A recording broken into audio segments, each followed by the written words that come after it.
ஆழ்ந்த நீலக் கடலின் அடியில் முத்துகளால் கட்டப்பட்ட அரண்மனையில் அமராவதி என்ற கடல் இளவரசி வாழ்ந்து வந்தாள். அவள் முடி கடல் அலை போல அசைந்தது, கண்கள் முத்து போல மின்னியது. அவள் தந்தை கடல் உலகத்தின் அரசன். அந்த உலகின் மிக கடுமையான சட்டம் ஒன்று இருந்தது.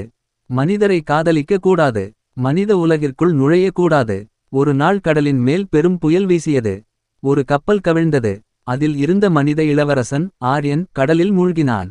அமராவதி அவனை பார்த்தவுடன் அவள் இதயம் துடித்தது. அவள் அவனை காப்பாற்றி கரை அருகே கொண்டு வந்து விட்டுச் சென்றாள். ஆனால் அவன் கண்களை திறக்கும் முன் அவள் மறைந்து விட்டாள். அந்த ஒரு கணமே அவளுக்கு வாழ்நாள் காதலாக மாறியது. அவள் இதயத்தை புரிந்த கடல் அரசன் கோபித்தார்.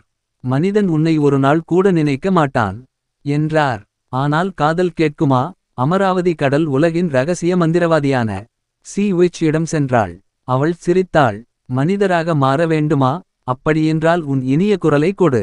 அமராவதி ஒரு நொடி தயங்கினாள். ஆனால் ஆரியனை நினைத்து சம்மதித்தாள். அந்த மந்திரத்தின் மூலம் அவள் வால் கால்களாக மாறியது. ஆனால் அவள் இனி பேச முடியாது.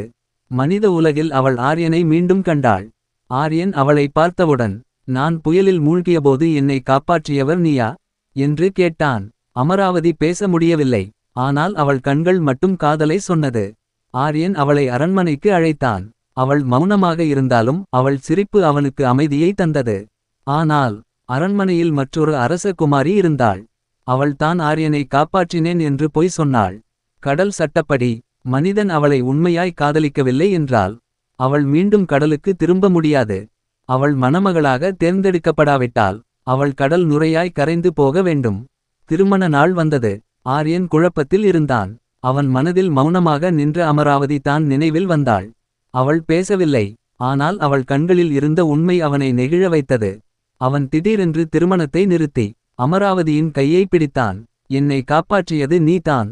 என் இதயம் உன்னை தான் தேர்ந்தெடுக்கிறது என்றான். அந்த நொடியில் அவள் குரல் மீண்டும் திரும்பியது. கடல் அரசன் மேல் உலகத்தை பார்த்து சிரித்தார். அவரது மகள் உண்மையான காதலை பெற்றிருந்தாள். அமராவதி இனி இரு உலகங்களையும் இணைக்கும் ராணியாக மாறினாள். கடலும் மனித உலகமும் அவளது காதலால் ஒன்றானது. காதல் மௌனமாக இருந்தாலும் உண்மையானால் வெற்றி பெறும்.